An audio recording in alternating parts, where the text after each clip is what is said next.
Average prices of petrol, cooking gas and others increased in July 2021. Federal government raises 669 billion naira to cook bonds through the capital market in 2 years. Global shares fall throughout the week as rising coronavirus cases compounded concerns over Chinese growth. Plus, oil heads for 6% weekly drop as Delta variant spreads. The details of this and more on Business Express. We're reaching you from Abuja, Nigeria's capital. I am Musa Abubakar.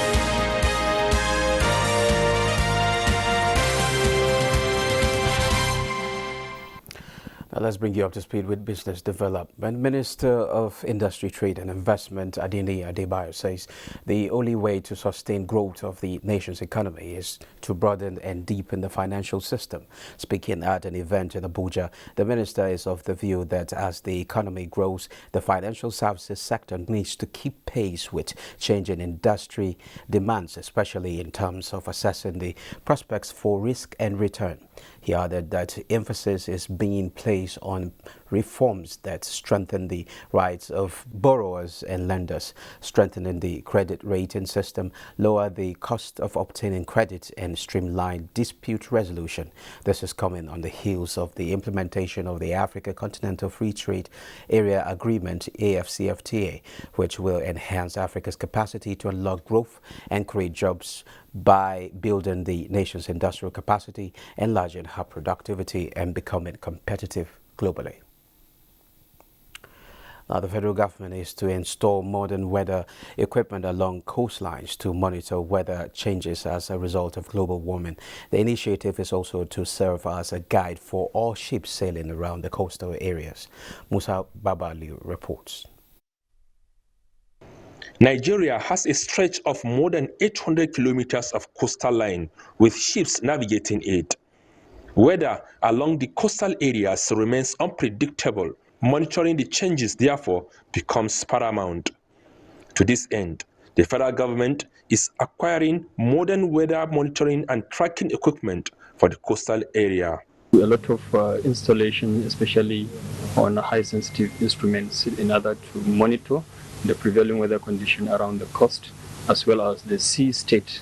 The marine forecast facilities is also to serve other West African countries, as well as foreign and local ships operating in West Africa. In the meantime, the Nigerian Meteorological Agency says the country will continue to experience more rainfall between August and October. In Katsina State, over our station, we got a single-day event of over 100 millimeters of rain. That has never happened for the last 100 years. This, the Weather Monitoring Agency says, might result in flight cancellation, drop in visibility for vehicular movement and flood. In Abuja, Musa Baba Aliyu. Now, weather has a big impact on socio-economic activities at all levels. It influences various business decisions like farming, construction, electricity, marine, transportation, and many others. Just how does it shape decisions on finance and economy? We will be discussing that with the technical assistant to the Director General, NIMET, Ideu Oluwashiu. Good day and thanks for joining us. Good afternoon. Thank you for having me. Okay, let's begin with you telling us about the place of weather in country's GDP. I'm sure many people would think the two are not related. Absolutely, they are. And I would love to begin with a famous saying by the Director General of NIMET, and that is, weather is life, life is weather. And going forward from there, it simply shows that weather affects every aspect of our daily lives and all sectors of the economy of this country. Whether you are talking about agriculture, aviation, transportation, water resources, power, oil and gas, name it, weather has a significant impact in this. And if you look at the impact of weather in all these areas, for instance, let me start with aviation. A single weather delay or cancellation, you can imagine the economic loss to the airline and also to the nation as well. Then when we look at agriculture, I'm not going into details because of time. If you look at agriculture as well, a single flood event that will sweep away several hectares of farmland means economic loss, not just to the farmer as an individual, but also to the nation as well. Okay. Not to not talk of transportation, road transportation during heavy rainfall, low visibility. You know what can happen to drivers or commuters on the road. So whatever angle you want to look at it, weather plays a very, very vital role. And that is why we must take it serious. Now, NIMET is looking at installing 10 billion naira equipment for marine services. Please explain how the system will work. We currently have stations along the stretch of the coastline of Nigeria where we have automatic weather stations that are constantly recording weather parameters along the coast. Now, what we need is to deploy more of such monitoring stations along this coast. And this kind of funding, because weather equipment are capital intensive, so this kind of funding will allow us to have more network of stations along the coast. And what it simply means that you have more information at your disposal. And how the weather prediction works, you move from the known to the unknown. So when you have available a lot of known, then it makes it easier for you to move towards the unknown, which is the weather forecast or weather prediction for the maritime sector. Already we are issuing inshore forecasts and offshore forecasts for the maritime sector, but we're saying we can do more and we can improve on what we're already doing. And we can even expand the scope of what we are doing at the moment. Okay, can you take us through the benefits of this equipment? Economic benefit, of course. Yes, I will start from where I ended the last time. When you have more information available at your disposal, it reduces the number of uncertainties at your initial point. This may be technical, but this is how the weather prediction works. So when you have more known, reducing the number of uncertainties at the beginning of your weather prediction, what it simply means is that when you go forward in time, which is the forecast itself, you have, higher accuracy of your forecast.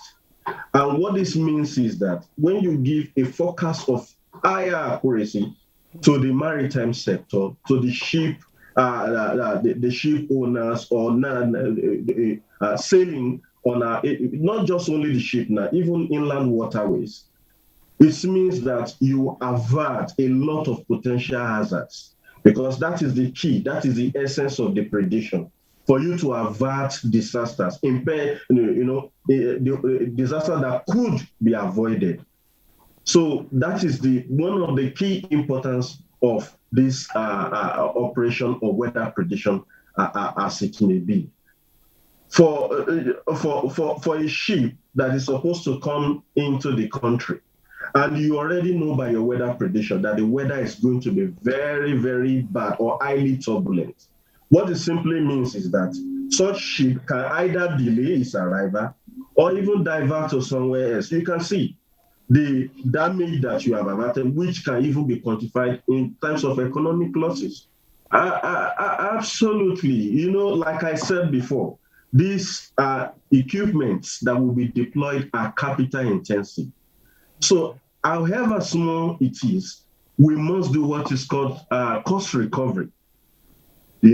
Because it's not just the equipment that are going to be deployed. You are going to also deploy personnel who will work 24/7 a day, 24 hours a day, 7 days a week, all around the clock. And so these require funding to maintain. And so we will definitely have to go the route of cost recovery, which requires legal backing anyway for us to be able to succeed in this very well. Okay, records indicate that Nigeria is losing billions of naira annually due to the country's inability to charge for weather information services. Tell us about it. In my last statement, you will see I mentioned the word legal framework. Okay. For a successful business venture, you need a very strong legal backing that will clearly state that this is the obligation of the service provider, and this is what your potential clients or stakeholders are supposed to do. So if we have that in place, and of course, a very strong partnership within the maritime sector, like the NIMASA, NPA, all of them coming to a round table, having a strong synergy, then we can be able to achieve success in this regard. So that is very key going forward. And effort, we've been making effort towards this, and it is still ongoing. And we hope that in the nearest possible future, we have this in place. And that will mean a lot of financial benefits to the country. Okay, now for air operation, airlines, do they pay for services of meteorology? I mean, weather forecast, as you may assume. Of course, they don't pay into NIMET directly. Like I said, we are a service provider. But however, our act made provision for certain funds as cost recovery, from other agencies within the aviation sector who deal with them directly for the services we rendered. So this gets to us, and our act already made provision for this. So this is the kind of thing that is also required for the maritime sector. And I hope that when this is done, I think it will be good for everybody. Okay, now how can we improve and market NIMET products beyond Nigeria? Awareness is key. When you have a product that people don't know about, what do you think will happen to it? So awareness is key in marketing any product. And this kind of forum that we are on now is a form of awareness in it itself. And so we require more people to come on board, media houses, MDAs, non-governmental organizations, to be able to create this awareness both within and outside the country. And mind you, already at the moment, we are not just offering services for Nigeria alone. We're also offering services for some other West African countries, though at no cost to Nigerian government, under our own technical assistance to them, and also WMO Voluntary Cooperation Program. Sorry, however, why would it be at no cost? Because there is what is called WMO Voluntary Cooperation Program. Nigeria belongs to the World Meteorological Organization. And in order to develop the capacity within the African or within the members, it is encouraged that if you have a services that is strong, then you assist your neighbor whose services may not be as strong as you are, because weather has no boundary. Weather is no respect of any person. The weather in our neighboring countries can affect us very well, just like in the case of 2012 flooding in Nigeria. So that is how so it is on that platform that we do this voluntary cooperation program. Okay, thank you, Technical Assistant to the Director General, NIMET, Ideu Oluwaseun. Thank you so much. Okay. Now, moving on, the Nigerian Extractive Industries Transparency Initiative, NIET, has taken its campaign of transparency and accountability in the extractive industry to the Ministry of Foreign Affairs. The Executive Secretary of NIET, Dr. Oji Ogbonaya Oji, is seeking to align NIET's operations with Nigeria's foreign policy engagement in natural resources governance as it affects contract transparency, beneficial ownership, disclosure, and open data to check illicit financial flows and ensuring government gets revenue accruable to her at all times from within and outside the country.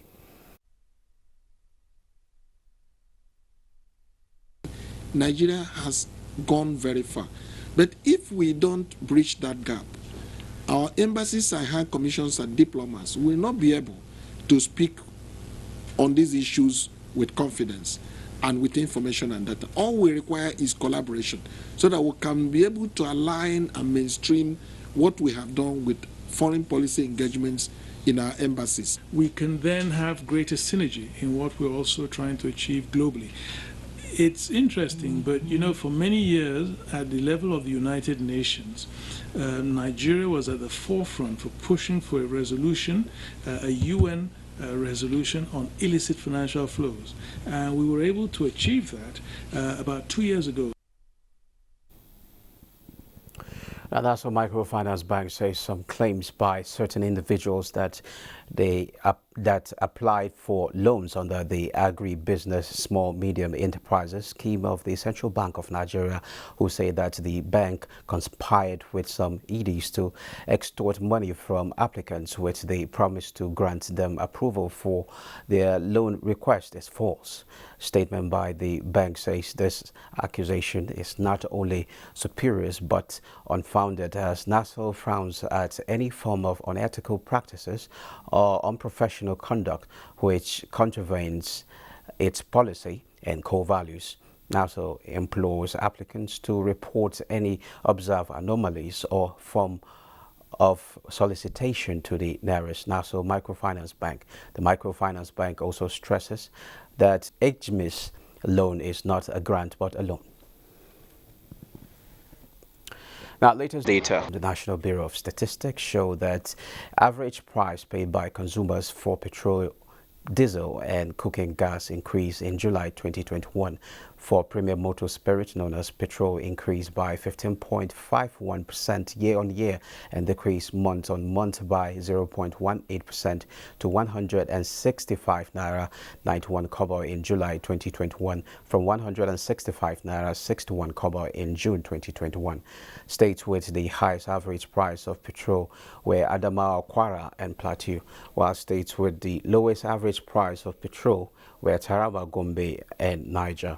Average price paid by consumers for automotive gas oil increased by 3.46% month-on-month and by 11.76% year-on-year. States with the highest average price of diesel were Borno, Adamawa and Abia. States with the lowest average price of diesel were Plateau, Anambra and Kogi. Average price per litre paid by consumers for national household kerosene increased by 7.31% month-on-month and by 18.42% year-on-year. States with the highest average price per litre of kerosene were Ebonyi, Taraba and Jigawa. States with the lowest average price per litre of kerosene were Bayelsa, Adamawa and Niger. Oil prices were down for 7th straight session on Friday, near 3-month lows and heading for a weekly loss of over 6% as new lockdowns in countries facing surging cases of the COVID-19 dampened the outlook for the fuel demand. Brent crude futures fell 0.6% to $66.03 per barrel, near their lowest since May and down over 6% for the week. U.S. West Texas Intermediate crude futures due to expire on Friday fell 0.8% to $63.02 a barrel and were down over 7% for the week. Time now to look at prices of oil and other commodities on the global market.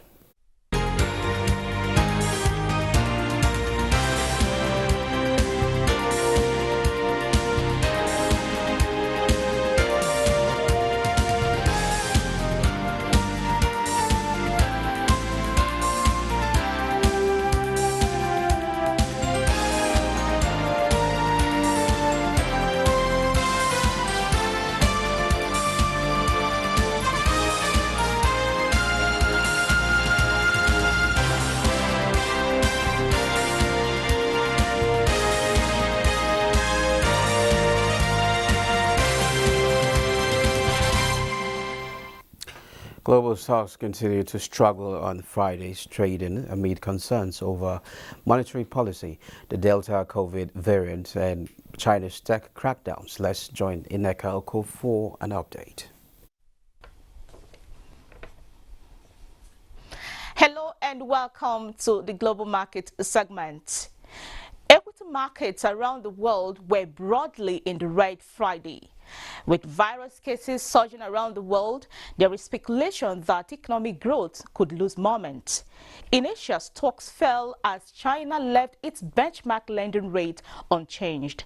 The Hang Seng Index in Hong Kong plunged 1.84% to close at 24,849.72. The Shanghai Composite dropped 1.10%, while in Japan, the Nikkei 225 was down 0.98% to close at 27,013.25. European stocks turned lower as the trading session developed on Friday amid concerns over monetary policy, the Delta COVID variant, and China's tech crackdown. Germany's DAX traded 62.45 basis points lower at 15,703.54. London's FTSE was down 0.31% and CAC 40 of France dipped 0.22%. Stocks in the U.S. were also in negative territory early Friday.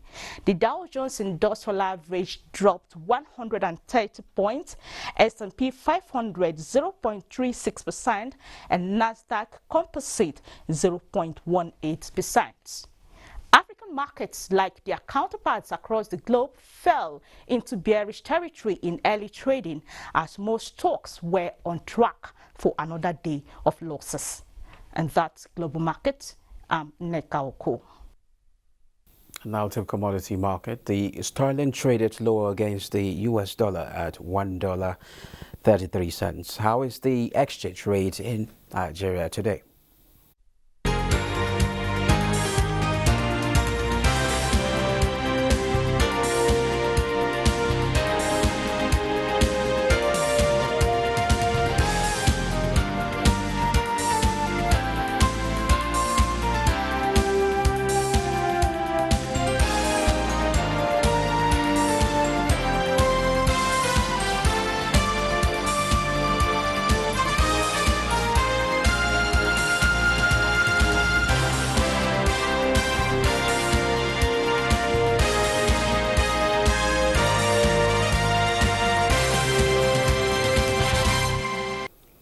Now that wraps this edition of Business Express, the last for the week. Remember to keep in touch with us, so do send in your comments, observations and suggestions. Also be informed that all previous episodes are available on YouTube on the NTA's channel. Join us again next week. I am Musa Abubakar.